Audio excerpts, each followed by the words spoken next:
बिस्मिल्लाहिर्रहमानिर्रहीम। आज हम पढ़ेंगे कि मद्दे मुत्तसिल किसे कहते हैं और इसे कितना खींचा जाएगा। तो आइए डिटेल देखते हैं।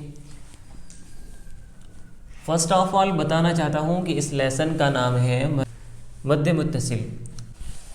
तो आइए एक बार रूल पढ़ लेते हैं कि जब किसी कलमे में कलमा बोले तो सेंटेंस, कि जब किसी भी सेंटेंस में हर्फ़ मद्दा हो और उसी कलमे में हर्फ़ मद्दा के बाद आ जाए हमज़ा, तो वहाँ पर मद होगा और 4 अलिफ के बराबर खींचकर पढ़ा जाएगा।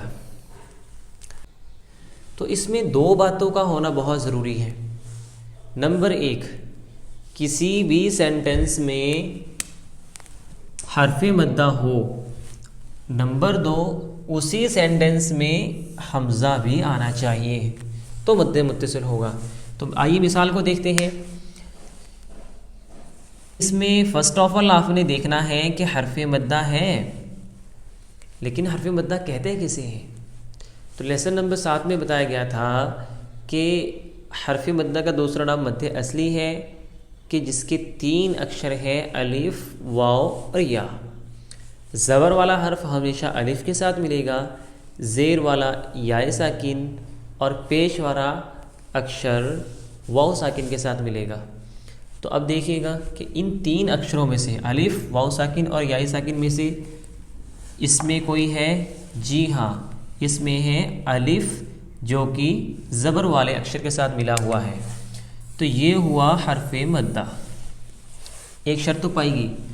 नंबर 2, कि हमज़ा उसी सेंटेंस में है। जी हाँ, इसके बाद हमज़ा आ गया और ये भी इसी सेंटेंस में है। तो अब इसमें रूल पाया गया कि जिसकी वजह से हम इसको मद्दे मुत्तसिल कहेंगे और इसको 4 अलिफ के बराबर खींच कर पढ़ेंगे और हम कहेंगे जा आ। दूसरी मिसाल देखिएगा, जी आ।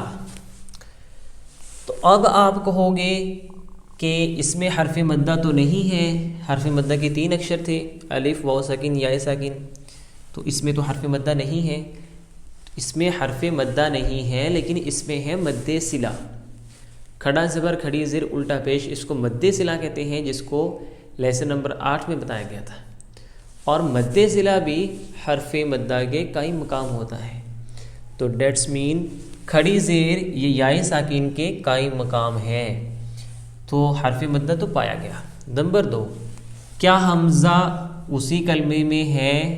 यस, हमज़ा भी उसी कलमे में है, कि जिसकी वजह से मद्दे मुत्तसिल का रूल पाया गया और हम इसको पढ़ेंगे 4 अलिफ के बराबर खींचकर और हम कहेंगे जी आ। तो ये मद्दे मुत्तसिल होगा। तो आइए एक और मिसाल समझ लेते हैं मद्दे मुत्तसिल की, कि वस्समाई। तो आपने इसमें देखना है कि इसमें हर्फ़ मद्दा है।